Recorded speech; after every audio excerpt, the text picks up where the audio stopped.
So mga sangkay, inaantabayanan po natin itong nangyari ngayon doon sa Israel, itong matinding pag-atake ngayon ng Persia or Iran, na kung saan ngayon ipapakita po natin mga sangkay itong mga pambihirang footage na nagkalat po ngayon, no? Kung papaano po lumusob itong Iran.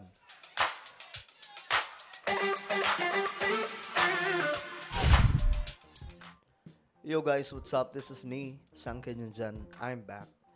Alam niyo, nakakalungkot itong nangyayari ngayon. Breaking news po ito mga sangkay, no? At nagpapatuloy po itong digmaan ngayon ng Israel laban po sa Iran. No, lumalala po ang sitwasyon sa Middle East at we don't know guys kung papunta po ito sa World War III. Kasi nga po may mga hakbang ngayon yung mga super power na bansa like Russia and America mga sangkay tungkol sa problemang ito. At I hope na hindi po umabot doon. Pero ito mga sangkay, ipapakita ko po sa inyo ang mga matitinding mga video at kaganapan ngayon sa Israel. Anong nangyayari sa mga kababayan natin? Nasaan sila ngayon? At ano ba ang ganap ngayon doon ngayon mga sangkay? Talagang namang nakakatakot ito.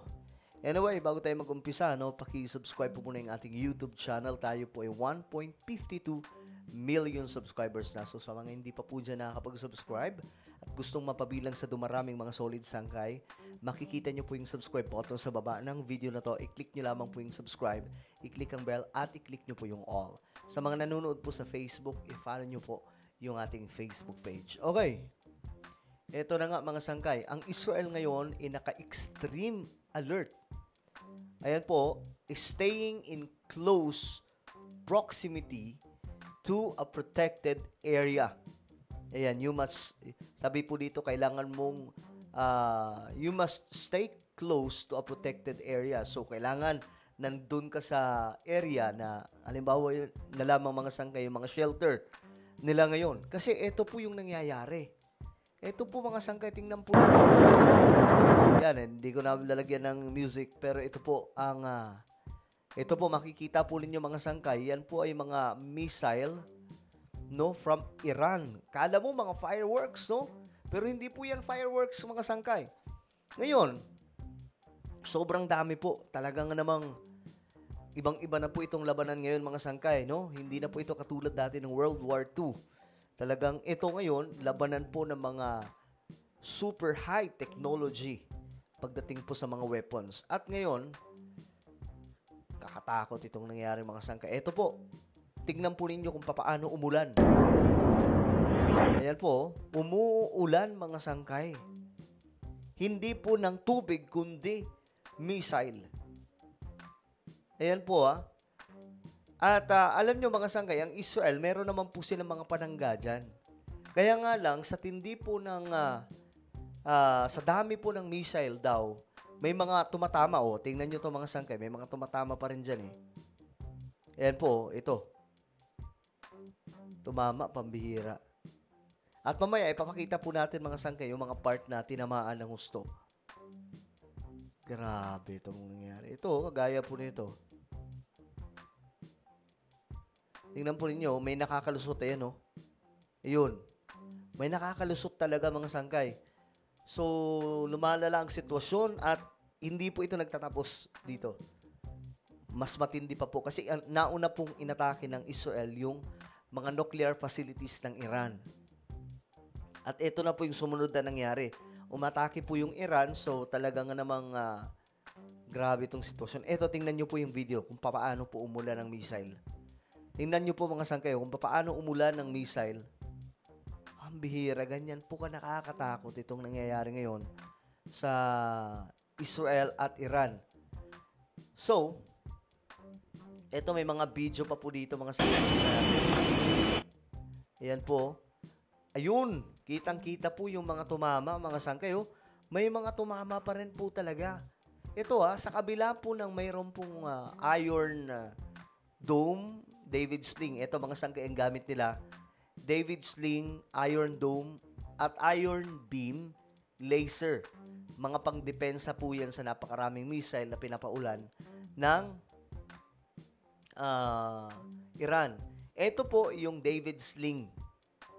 Nag-i-intercept po yan mga sangkay. Kapag may missile galing po sa mga kalaban, yan po yung sumasalo na di-detect niya.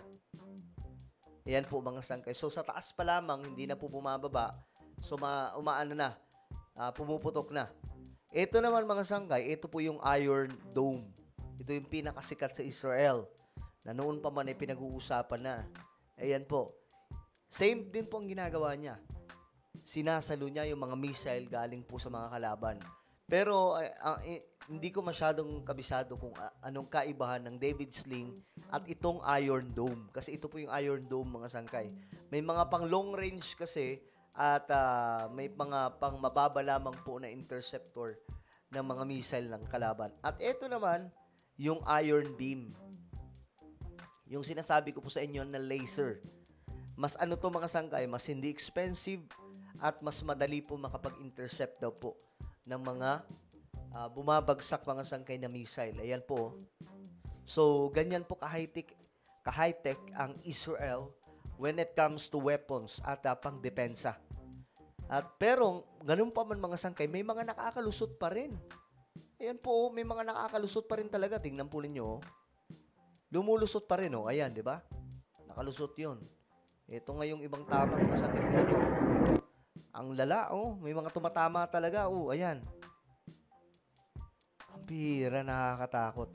Marami tayong mga kababayan ngayon yung nagko-komento na sila nga daw po ngayon ay nagtatago mga sangkay sa kanilang mga shelter. Kasi yung mga bahay po nila doon, meron pong mga sangkay nasa ilalim ng lupa, halimbawa building. Lahat po yan mga sangkay ng mga estruktura doon. Kita nyo yung ulan, pambira. Umuulan ng missile. Grabe to. Kaya pala hindi rin po kinakaya gaano ng Iron Beam kahit tatlo na mga sangkay, no? David Sling, Iron Dome, Iron Beam, Laser. May mga nakakalusot pa rin. Pero iilan lang. Pero mga sangkay, nadadamage pa rin po talaga. So, bawat building dyan, bawat kabahayan, mayroon po yan mga underground. Doon po sila nagtatago, mga sangkay. O, ito po yung sitwasyon. Ito po yung mga tumama, mga sangkay. Ayan po. Yung mga nakalusot. Ayan. Na mga missile galing po sa Iran. Grabe. Oh my goodness. Ang tanong dyan, may mga pumanaw kaya sa part ng Israel. Ayan po yung sinasabi ko sa inyo. Nasa underground po sila. Nasa ilalim po. Lahat po ng mga bahay dyan sa Israel, mayroon pong underground. Napakalalim po niyan, mga sangkay. Doon po sila pwedeng magstay habang nagaganap yung digmaan. Pambihira itong nangyayari ngayon. Ngayon, mga sangkay, ito. 4 a.m., sinabi po dito, Israel Emergency Services say, meron pong nadali po na 17 katao, mga sangkay ito. Pero hindi po umabot sa punto na pumanaw. Wala po ata, mga sangkay. Ewan ko lang sa mga susunod na oras. At ito nga po mga sangkay, nagsalita na po yung Prime Minister ng Israel, si Prime Minister Netanyahu, na ayon po sa kanya, akala nila tagumpay ang Iran sa kanilang ginawa. Pero ang hindi daw po nila alam, mga sangkay, ito na nga po.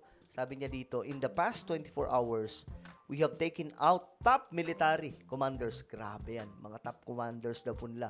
Senior nuclear scientists. Mga scientists ng nuclear. The Islamic regimes, sabi po dito, most significant enrichment facility and the large portion of its ballistic missiles arsenal. So, sabi po dito, more is on the way. Hindi daw po alam ng rehimen o ng pamahalaan ng Iran ang kanilang ginagawa, mga sangkay, at kung ano po ang mangyayari sa kanila. So, hindi daw po ito makakapagpahina sa Israel. So, alam po natin ang kasunod nito. Talagang namang gantihan po ito, mga sangkay. At sa mga kababayan po natin dyan, ayon nga po sa kanila, ito magbasa-basa po tayo ng mga komento nila. Nasa sila ngayon? Nasa delikadong sitwasyon, mga sangkay, mga kababayan po natin. Sana po, safe po kayo dyan. Mabira. So, may mga nababasa po tayo sa comment section na sila nga daw po ay nasa shelter na, nasa ilalim po ng, kung hindi ako nagkakamali, lupa, yan mga sangkay, ilalim po ng mga building. Doon po sila nagtatago ngayon. At ito daw po yung pinaka nakakaba na part mga sangkay nila sa Israel. So praying na sana hindi po ito magtuloy-tuloy. Diyos mio marimar, wag naman po sana umabot sa World War III. Oh my goodness, kasi pinag-uusapan na po dito mga nuclear eh.